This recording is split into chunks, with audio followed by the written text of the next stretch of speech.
Nah, yang belum banyak dipahami oleh Sobat Cuan ya, juga masyarakat Indonesia secara umum, sebenarnya JHT itu pada awalnya memang hanya boleh dicarikan pada usia 56 tahun.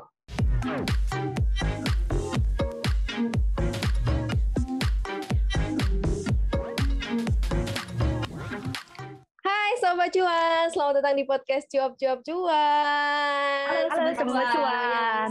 Nah, di layar Anda sudah langsung tampak 3 orang pastinya dengan beda-beda lokasi. Nggak apa-apa, kita akan siap selalu untuk memberikan informasi terupdate. Kali ini bareng Maria Katarina dan juga ada Head of Research CNBC Indonesia, ada Arif Gunawan. Dan di studio Cuap-Cuap kita ada Bunta, Ibu Inta. Halo. Hai Bunta. Maria dan Mas Anggun. Kita ada di mana? Ada di Koneksi Konten Ekonomi Seksi. Iya, konten ekonomi seksi. Ya, gimana nggak mau seksi? Karena hari ini kita akan bahas satu polemik yang memang masih dibahas juga di media-media massa, karena memang langsung menyorot perhatian, langsung menarik banyak reaksi gitu ya, dan emang the power of netizen ini membuat akhirnya ada buntut katanya mau direvisi dan lain-lain. Ini terkait mengenai JHT. Jaminan hari tua. Sebelum kita bahas nih, kenapa kok tiba-tiba pemerintah memang berencana mau mencairkan JHT pada saat masa pensiun? Secara personal aja deh, gitu ya, Bunta, Mas Argun, sebenarnya setuju nggak sih kalau misalnya kita nanti baru bisa nyairin JHT ya pas sudah mau pensiun? Menurut kalian gimana? Kalau misalnya dari gue sih ya, setuju banget. Kalau misalnya sesuai namanya jaminan hari tua, ya harusnya emang udah dialokasikan buat nanti aja lah dipakainya kalau kita ini udah nggak kerja lagi ya. Jadi dana yang dipakai saat kita udah pensiun. Tapi kan sekarang sebenarnya JHT udah kayak dana darurat ya, atau dana tambahan yang misalnya nih, ada teman gue Mas, lagi mau bikin kitchen set, ya nggak sih, renovasi rumah, nambah kamar. Nah ternyata mereka itu ada sebagian orang yang nyairin JHT-nya buat keperluan-keperluan pribadi yang seperti itu. Berarti kalau Inta setuju ya, kalau Bunta setuju, kalau Mas Argun setuju nggak? Baru kita bisa ngerasain hasil tabungan lah ya, potongan-potongan selama ini nanti pas masa pensiun. Kalau saya kan orangnya demi investasi gitu ya. Jadi kalau bisa berinvestasi sendiri, ngapain saya titipin? Mendingan diambil terus dialokasikan ke aset lain gitu ya? Iya, biar lebih cuan. Jadi lebih fleksibel gitu, ekspektasinya begitu. Tapi kan kondisi semua orang berbeda-beda ya. Karena kan kalau misalnya JHT itu kan diambil atau dipotong kan dari mulai kita bekerja ya, dan masa-masa bekerja orang kan beda-beda, dan setiap kantor motong itu. Kalau kita pindah ke kantor yang satunya lagi, kayak gue, JHT gue di kantor lama nih belum diambil, sementara di sini dibikinin yang baru gitu. Jadi ada uang nih yang ngendep nih belum dicairin gitu kan, pas dengar berita kemarin, gitu, masa kan harus dirasakan nanti pas umur 56 tahun. Langsung udah ada rencana ya Mbak? Mau dibelanjain ada mau bikin kitchen set. Iya bener tuh Mbak, kalau kita ini ya lagi bikin rumah tuh gatel ya, ada dana tambahan kalau bisa dipakai ya kenapa enggak, ya nggak sih? Kan investasi juga ya, misalnya nih siapa tahu bisa bikin konten-konten masak dari kitchen set yang udah kita buat. Iya, ya kan, mencari kecuan di tempat yang lain. Tapi kalau sebenarnya melihat dari plannya pemerintah sendiri, apa sih yang ada di belakang layarnya ini Mas Argun? Ya, saya melihat apa yang dilakukan pemerintah itu lagi merapikan struktur perlindungan sosial, gitu ya, social security buat masyarakat Indonesia atau khususnya pekerja di sini. Kalau di negara maju itu memang biasanya ada banyak manfaat, termasuk satu manfaat pengangguran. Nah di Indonesia ini kan baru mulai dijalankan nih jaminan CKP ya. Jadi kalau misalnya nanti ada sobat cuan yang dikerjakan di perusahaan tertentu, kemudian tiba-tiba harus di PHK, ya ketika ada program tersebut bisa menikmati itu, bisa mendapatkan manfaatnya. Itu sama seperti di Amerika gitu. Nah, ketika itu sudah dijalankan, maka asumsinya sudah tidak ada lagi urgensitas untuk menggunakan JHT sebagai dana darurat. Makanya kemudian JHT ingin ditempatkan sebagaimana mestinya, sebagaimana idealnya. Ya, ini seperti Inta bilang tadi, yaitu dipakai untuk hari tua. Jadi ketika ada masuk masa pensiun, baru kemudian boleh ditarik. Gitu. Tetapi ya kadang idealita berbeda dengan realita. Nah itu yang sekarang terjadi di Indonesia. Idealitanya bagus, tetapi realitanya belum sampai ke sana. pekerja itu kalau sekarang di PHK kan ya belum ada JKP, kemudian ya biasanya mereka menggantungkan hidupnya untuk menyambung pendapatannya sementara belum dipekerjakan. Ya biasanya mereka mengajukan JHT itu untuk dicairkan lebih dahulu. Ya lumayan 5-10 juta atau ya mungkin ada yang 20 juta, itu kan lumayan untuk nyambung hidup dulu. Tapi ada juga, ini nggak bisa digeneralisir ya, tidak semua seperti itu untuk nyambung hidup. Ada juga bahkan banyak saya yakin yang menyairkan JHT hanya untuk tadi seperti dibilangin, waduh butuh beli mobil kah, beli kulkas lah, beli motor lah dan sebagainya. Nah ini yang mungkin sebenarnya kurang bagus gitu. Tapi ya tadi kondisi pekerja kan berbeda-beda, tidak bisa disamaratakan. Ada yang butuh dana darurat sehingga JHT diperlukan di situ, semestinya fleksibel, bisa dicairkan sebelum masa pensiun. Tetapi ya sebaiknya juga idealnya jangan gitu, karena kalau kita bicara penggunaan JHT untuk aktivitas konsumsi itu kayaknya sayang banget gitu. Kecuali memang bisa muter duitnya lebih bagus, di atas 6% misalnya, itu kan lebih tinggi imbal hasilnya ya, kalau 6% dibandingkan dengan JHT yang sekitar 5% kalau nggak salah. Itu baru oke gitu. Tetapi kan ya itu tadi kondisinya berbeda-beda, dan sebenarnya aturan itu seharusnya memberikan berlaku umum gitu ya. Jadi nggak bisa menguntungkan satu pihak saja. Harusnya semua pihak dirangkul. Iya, diakomodasi gitu kan, Mas? Akomodasi. Iya, Mas Argun sepakat nih kalau misalnya jaminan-jaminan seperti JHT itu kan perlu banget ya, terutama di masa sulit sekarang ini, apalagi pas ekonomi lagi turun karena ada pandemi yang kita nggak tahu nih sampai kapan, Mas. Mungkin memang katanya diproyeksi bakal selesai di tahun ini, tapi kan nggak ada yang bisa memastikan kan. Nah, nanti kalau misalnya nih pada saatnya revisi nanti sudah diberlakukan oleh pemerintah untuk kebijakan JHT. Tapi ada satu masalah lagi nih yang perlu diselesaikan soal krisis kepercayaan kepada pemerintah. Kan ada opini bahwa perubahan pencairan JHT di usia 56 tahun itu karena jadi siasat pemerintah supaya untuk memperkecil klaim yang ditarik bersamaan dalam waktu dekat. Karena katanya nih pemerintah lagi butuh dana besar untuk proyek-proyek mercusuar. Misalnya proyek Ibu Kota Negara Baru. Tapi sebenarnya menurutnya Mas Argun nih, mungkin nggak sih kalau misalnya JHT yang udah dikumpulkan dalam jumlah besar itu nanti akan dipakai untuk proyek seperti Ibu Kota Negara Baru atau IKN? Apakah benar begitu? Jadi kalau kita lihat kondisinya dia sebagai dana pensiun gitu ya, itu kan ada regulasi yang mengatur POJK, peraturan OJK yang mengatur do and don'ts-nya, tidak boleh dan yang boleh ditanamkan gitu ya. Kalau misalnya saya JP Jam Sostek, maka saya nggak boleh misalnya beli saham gorengan misalnya, itu ada ketentuannya. Bahkan di BP Jam Sostek juga ada aturannya sendiri.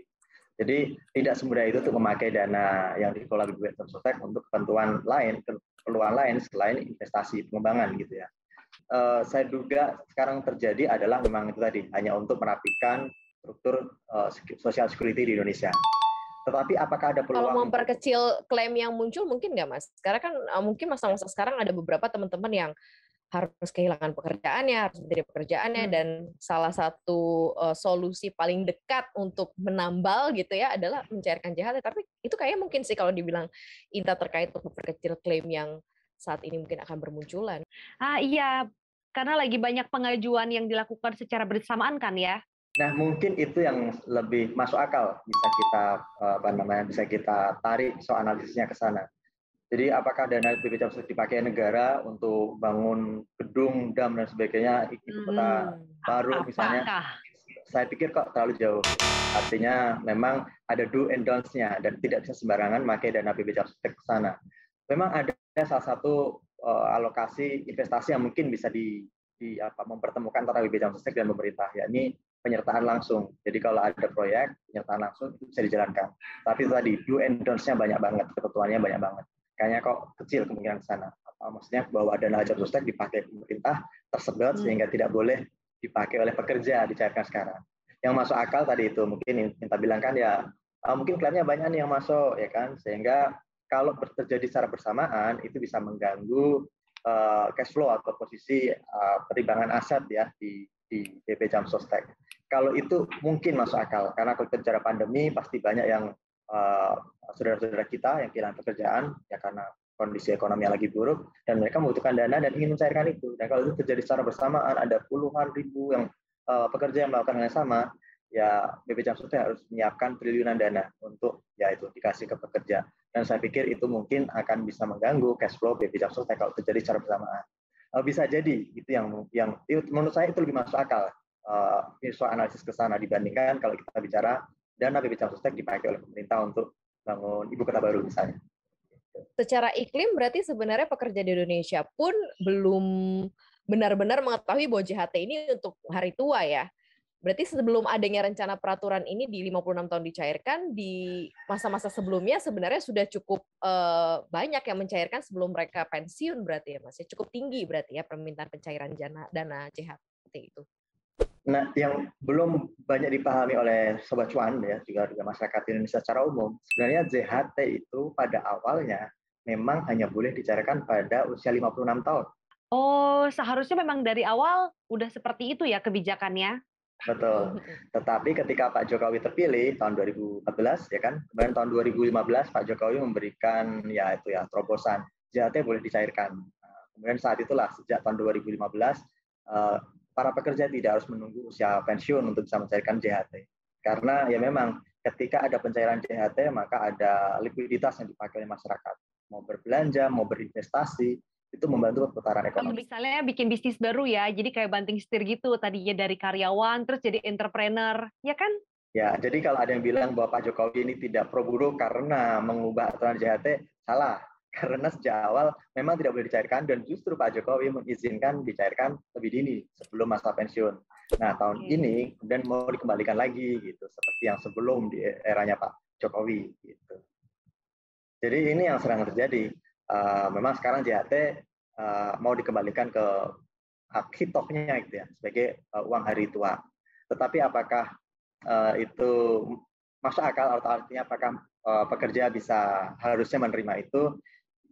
Enggak juga gitu, karena ini kan program wajib. Sebenarnya buruh tidak memerlukan itu, tetapi kan kemudian diharuskan kalau Anda adalah pekerja formal, maka perusahaan harus membayarkan berapa 3,7% dari gaji dari iuran untuk ke JHT, kemudian 2%-nya dipotong dari gaji pekerja. Gitu. Kalau saya diwajibkan, saya nggak bisa nolak. Gitu. Tetapi kalau saya ikut program BP Jam Sostek lain, yakni ada jaminan pensiun, itu ada ya. Selain jaminan hari tua, ada jaminan pensiun. Kalau JHT itu mandatori, wajib, sementara jaminan pensiun itu sukarela. Nah, kalau kasusnya sukarela, maka saya udah paham betul bahwa program ini adalah program untuk hari tua saya. Jadi memang sejak awal klausulnya tidak boleh dicairkan sebelum masa pensiun, gitu, di jaminan pensiun.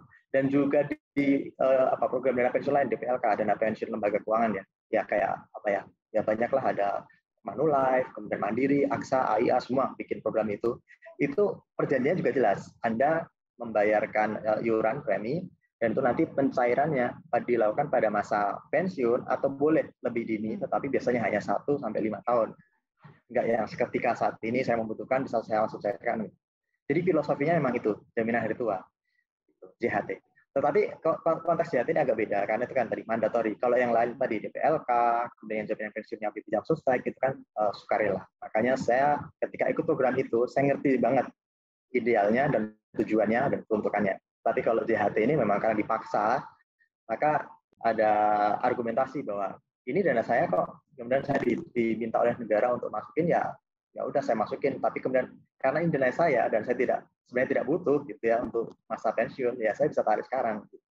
Dan itu yang sekarang disuarakan oleh ya Hotman Paris, kemudian para federasi buruh bahwa ini dana pekerja gitu. Yang baiknya dilakukan adalah para pekerja itu harus mulai mengerti filosofi kenapa kita perlu dana pensiun. Tapi kan tidak semua orang memiliki kapasitas dana untuk menyiapkan dana pensiun. Karena pekerja filosofi apa nih yang harus diketahui dan dipahami khususnya untuk Sobat Cuan juga yang mungkin sekarang masih muda-muda, masih ngerasa mungkin umurnya masih 20-an, masih merasa wah 55 tahun, 60 tahun tuh masih berapa puluh tahun lagi, nggak perlu lah disiapin sekarang gitu Mas Agus. Ya. Ada filosofi saya akan pakai analogi pohon jati gitu ya. Jadi pohon jati itu kan sejak kita tanam, kalau kita mau jual setahun kemudian, ya nilainya kecil. Tapi semakin tua pohon jati itu 10 tahun, 15 tahun, 20 tahun, maka kualitas kayunya akan semakin bagus, harga jualnya makin tinggi. Kayak wine ya berarti. Boleh wine. Lebih enak gitu. Filosofinya dana pensiun itu seperti itu. Jadi Anda menyiapkan dana sekarang untuk di masa mendatang ketika Anda sudah tidak punya penghasilan lagi, sudah tidak produktif lagi. Dan ini berlaku biasanya di negara-negara maju, sudah jadi kebutuhan karena memang budaya mereka sudah tidak lagi kayak di kita. Kita kan masih ada istilah sandwich generation gitu ya. Jadi kalau kita menghidupi orang tua itu masih dianggap wajar. Tapi ya kalau di negara maju itu orang tuanya pun sendiri merasa nggak enak gitu. Mereka akan memilih hidup mandiri gitu. Makanya tradisi mereka untuk menyiapkan dana pensiun itu lebih kuat. Nah, Sobat Cuan seharusnya juga mulai berpikir ke arah sana. Jadi kalau kita bicara investasi, misalnya Anda udah punya alokasi, maka perlu ada saving tambahan setelah itu ya, setelah investasi untuk masuk ke program pensiun gitu. Tetapi dengan catatan konsumsi sudah oke, ya kan, kemudian tabungan sudah ada untuk keperluan mendadak atau darurat, kemudian investasi sudah ada alokasinya, baru kemudian kita bicara saving untuk dana pensiun di situ. Tetapi itu tadi belum semuanya udah masuk di 4 layer gitu. Banyak pekerja yang baru saat ini, mohon maaf, standarnya baru bisa konsumsi saja, bahkan nabung aja sulit misalnya. Atau mungkin baru bisa nabung, belum bisa investasi, maka kebutuhan saving dana pensiun buat mereka belum urgen. Mbak Bare, kayaknya kita bisa bikin topik baru nih buat konten cuap-cuap cuan berikutnya. Mempersiapkan dana pensiun buat anak muda. Jadi mereka nanti nggak ketergantungan terhadap dana yang udah mereka kumpulin di JHT. Kayaknya udah sering banget sih itu dibahas ya, soal masalah menyiapkan dana pensiun dan lain-lain. Perhitungannya berapa persen yang harus dikeluarin dari gaji bulanan gitu kan. Iya, kenapa harus disiapin? Karena memang orang susah untuk menunjang gaya hidupnya kan. Nanti kalau misalnya udah tua, gaya hidupnya kan masih sama. Tapi pengeluarannya terus tambah nih. Bahkan bisa lebih banyak kalau kesehatannya makin turun. Kalau kita boleh berkaca, Mas Argun, dengan JHT di negara-negara lain ini seperti apa sih? Kan kalau di Indonesia kan sekarang masih jadi polemik dan kayaknya masih tarik ulur. Kayaknya harus dicari juga titik temunya, karena kan si pemerintah ya maunya ya balik lagi kepada kitohnya sebagai jaminan hari tua. Sementara kan sekarang sudah dimudahkan dengan ya udah kalau resign mau pindah ke kantor berikutnya bisa cairin yang sebelumnya gitu kan.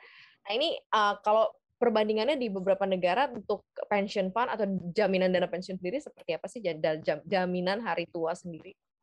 Ya, kita ambil contoh Amerika Serikat lah ya. Ini kan dia kiblat kalau kita bicara dana pensiun. Kalau udah advance soal santunan buat pengangguran gitu, pekerja yang menganggur. Di Amerika tuh ada program 401k gitu. Jadi itu kayak semacam JHT diwajibkan. Ya, maksudnya pekerja dan karyawan mengiur bersama-sama, dipotong gaji kalau karyawan. Nah, itu memang sama. Mereka tidak boleh mencairkan sebelum masuk masa pensiunnya. Dan tetapi gini, bukan berarti itu mutlak gitu ya. Artinya kalau Anda mau mencairkan pun nggak apa-apa, tidak dilarang secara mutlak. Tetapi Anda kena disinsentif ya. Ini ada penalty tax 10% selain PPh. Jadi kalau PPh 10% ya, kalau misalnya ya ditambah final penalti tadi itu yang 10%, maka 20% aset Anda itu berkurang kalau mau diambil sekarang. Jadi yang diberlakukan Amerika tuh modelnya disinsentif.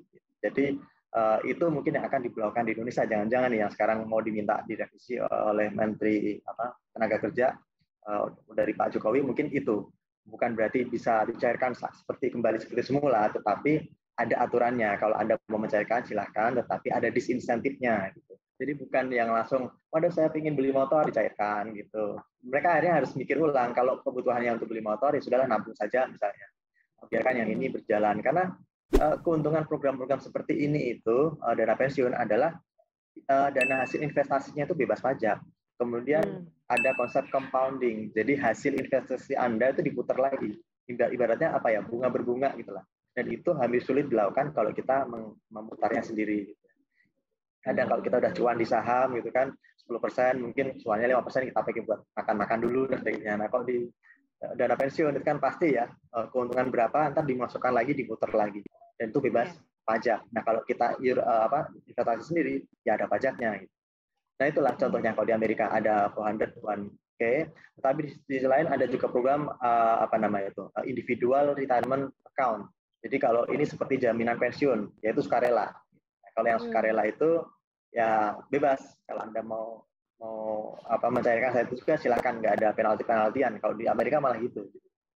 Nah di Indonesia mungkin ya itu. Saya pikir kita akan mencoba menjalankan JHT dan diberi konsep atau aturan main seperti 401k yang di Amerika Serikat itu. Ada disinsentif, saya pikir ini lebih fair sih. Mas Argo nih, kalau menurut Mas, untuk keputusan merevisi kebijakan di saat sekarang, termasuk tepat nggak sih Mas pemerintah? Karena kan kita tahu nih, kalau misalnya masyarakat lagi butuh dana untuk keluar dari masa sulit seperti pandemi COVID-19 sekarang, jadi butuh fleksibilitas, keleluasaan untuk mencairkan JHT. Revisi sekarang ini buru-buru nggak sih Mas? Urgensinya seperti apa? Nanti kalau misalnya setelah pandemi aja revisinya, menurut Mas Argun gimana? Ya kalau kita bicara kondisi pandemi, mungkin kita harus melihat ke Amerika lagi. Di Amerika selama pandemi itu, pencairan 401k itu dibebaskan pajak penalti. Karena diasumsikan orang-orang lagi butuh uang. Nah, agak tidak elok kalau kemudian mereka tetap dipaksa menyimpan dana hari tuanya. Sementara dana sekarang aja tiris dan bisa jadi mereka nggak bisa makan, nggak sempat menikmati hari tua gitu. Dan sudah akhirnya diizinkan, boleh dicairkan dan tanpa ada penalti, tapi selama pandemi saja. Dan saya pikir sekarang memang spiritnya harus sama. Jadi banyak teman-teman pekerja kita juga kondisinya sedang kesulitan dan mereka membutuhkan JHT itu untuk selang infus lah ya, untuk melanjutkan pendapatannya sehari-hari sambil menanti ekonomi pulih. Sebaiknya kata revisi yang kembali ke era sebelum 2015, pencairan hanya ketika usaha pensiun, itu dijalankan nanti ketika ekonomi sudah pulih. Kalau ekonominya masih seperti sekarang, jangan buruh pasti teriak dan nanti eksesnya kemana-mana gitu ya. Tadi itu berkembang isu politik ini, politik itu, diasumsikan pemerintah apa dan sebagainya. Mending itu dijalankan nanti ketika ekonomi sudah pulih. Saat ini mending dijalankan seperti era 2015 sampai sebelumnya gitu. Silahkan mencairkan, fleksibel. Tetapi ya bisa jadi untuk mendidik masyarakat kasih skema penalti. Jadi kalau mau dicairkan sekarang boleh, tapi ada penaltinya nih. Ya gitu kan, biar teman-teman juga menimbang penalti itu worth it nggak untuk saya ambil gitu. Kehilangan 1 juta karena saya butuh 10 juta misalnya, ya masuk akal ke itu. Kan nanti biar teman-teman buruh atau pekerja yang mempertimbangkan sendiri sebelum mencairkan. Iya, sepakat nih sama Mas Argun. Dan nanti ini Mas, kalau misalnya pun akhirnya kebijakan JHT ini direvisi lagi, baru bisa ditarik waktu umur 56 tahun, kelihatannya perlu ada tambahan juga nih Mas. Kalau misalnya transparansi pengelolaan dan penginvestasian dana JHT ini juga harus lebih jelas. Jadi ke bidang-bidang yang lebih tepat seharusnya. Jadi orang juga nggak mengalami krisis kepercayaan. Tapi kalau gue nih ya, sebagai pemilik sah dana JHT, karena kan gue juga ini ya Mas, selalu iuran nih tiap bulan. Kalau misalnya JHT mau ditarik waktu umur 56 tahun nggak apa-apa. Uangnya mau dipakai pemerintah juga nggak apa-apa. Tapi yang penting untuk proyek-proyek yang memang berkaitan langsung sama kesejahteraan buruh nih. Misalnya bangun perumahan untuk buruh. Ujung-ujungnya berarti nggak masalah asal untuk kepentingan dan kesejahteraan buruh juga ya. Karena kan bagaimanapun itu kan uang buruh juga ya. Ini suara gue nih ya sebagai seorang buruh. Sama dong. Iya dong. Jadi buruh. Sebenarnya nanti akan seperti apa sih Mas titik temu yang harusnya bisa menjadi titik temu antara pemerintah dan juga masyarakat ya? Kalau di tengah seperti ini kan sebaiknya udah biarkan saja berjalan. Nanti peraturannya dirubah. Berarti mau nggak mau kan akan kembali lagi ke kita bahwa JHT is JHT yang baru bisa dirasain setelah masa pensiun gitu kan. Nah, apa nih yang mungkin titik temu yang harus bisa dibicarakan agar sejahtera juga buruhnya nanti di hari tua? Segala program yang mungkin bisa menggunakan uang jaminan hari tua ini pun juga terlaksana nih untuk pemerintah nih. Kayak gimana nih Mas? Ya, saya pikir JKP terus dijalankan. JKP dijalankan secepatnya, alokasinya diamankan. Jadi kalau ada pengajuan pengangguran, klaim pengangguran, para sahabat kita, para pekerja, mereka juga bisa mendapatkan manfaatnya. Kalau itu sudah berjalan, maka saya kok menduga keinginan untuk mencarikan JHT itu akan kecil. Apalagi kalau seperti catatan Inta tadi, yang penting menguntungkan dan bermanfaat buat buruh juga, buat pekerja gitu. Menguntungkan dari sisi apa? Pengembangan misalnya. Kalau sekarang kan pengembangan kalau tidak salah di kisaran 5% ya tahun 2021, nyaris 6% gitu. Nah ini sebenarnya masih di atas deposito. Kalau deposito rata-rata itu kan 3-4%. Ada yang bagus yang 5%. Tetapi artinya ya itu masih di atas rata-rata deposito itu masih bagus. Kalau Anda investasi dan return Anda masih di atas deposito itu bagus. Tapi kalau Anda investasi kok returnnya di bawah deposito, ya ngapain, masukin deposito aja, Anda nggak usah apa-apain gitu. Dan makanya JHT itu masih oke. Tetapi kalau dibandingkan dengan kinerja sebelumnya BP Jam Sostek sebenarnya ini kurang oke nih, karena pada tahun 2014-an dulu itu pernah di angka 10%-an gitu pengembangannya gitu tahun. Jadi bayangkan 10% ke 5% kok ada penurunan. Ya mungkin pasar lagi bergejolak dan sebagainya. Itu yang pertama. Kalau BP Jam Sostek bisa memberikan keuntungan tinggi, saya pikir para buruh akan punya pertimbangan tambahan kalau mereka mau mencairkan sekarang. Maksudnya ngapain saya cairkan sekarang? Mending saya tunggu karena keuntungannya besar kok. Apalagi sudah ada JKP tadi itu. Saya pikir itu aja. Mungkin jalan tengah JKP dijalankan, keuntungannya diperbaiki, bolehlah nanti pengelolaan dananya diinvestasikan. Apa saja nih kalau misalnya ada kebutuhan untuk mengembangkan proyek strategis gitu ya, maka BP Jam Sostek diminta menyalurkan dananya lewat Sovereign Wealth Fund yang kita sudah miliki, PINA atau INA itu. Nah itu mungkin bisa jalan, tetapi asalkan tadi aspek keuntungannya harus tetap dijaga, karena ini kan dana masyarakat, dana buruh gitu. Jadi nanti kalau buruh mengajukan ketika pensiun, nggak ada tuh isu soal duitnya nggak ada, masuk ke saham gorengan kayak BUMN kemarin itu kan banyak yang terjadi seperti itu. Nah, saya pikir kekhawatiran masyarakat ya bisa dipahami lah. Jangan-jangan nanti ketika saya pensiun, saya menarik dananya nggak ada, gitu loh. Ini kenapa terjadi? Karena kan ada kasus-kasus sebelumnya, Jiwasraya, Bumi Putra, BUMN yang sebetulnya besar, tapi ternyata pengelolaan investasinya tidak bagus. Gitu. Jadi Asabri juga kan. Gitu. Nah, hal ini harusnya mulai dibenahi gitu ya. Krisis kepercayaan masyarakat atau pekerja itu tidak muncul dari ruang hampa gitu. Memang ada alasannya.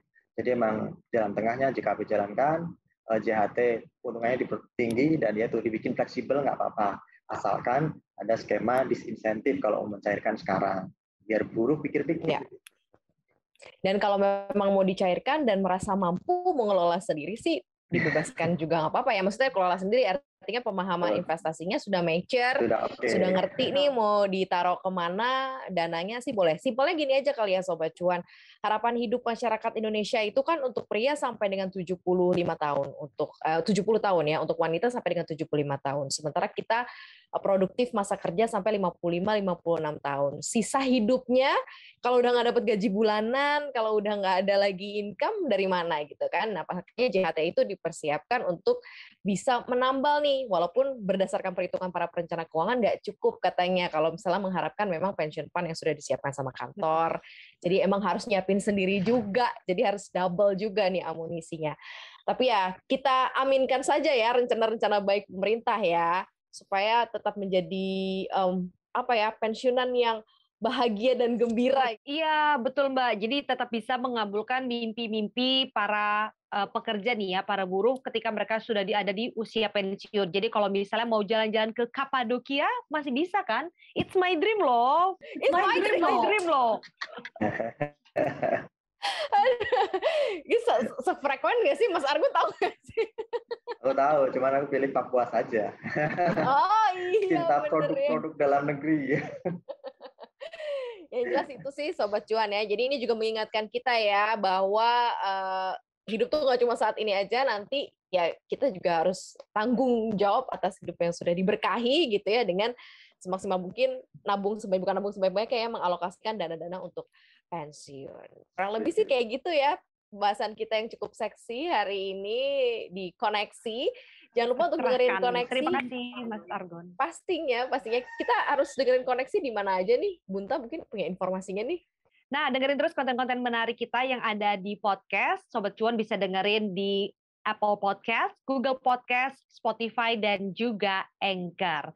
Selain itu, follow Instagram Cuap-Cuap Cuan yang ada di @cuap_cuan. Dan yang penting nih juga, jangan lupa untuk ikutin terus konten-konten yang ada di YouTube kita, YouTube channel Cuap-Cuap Cuan. Jangan lupa untuk komen, like, dan juga di-share. Benar-benar ya.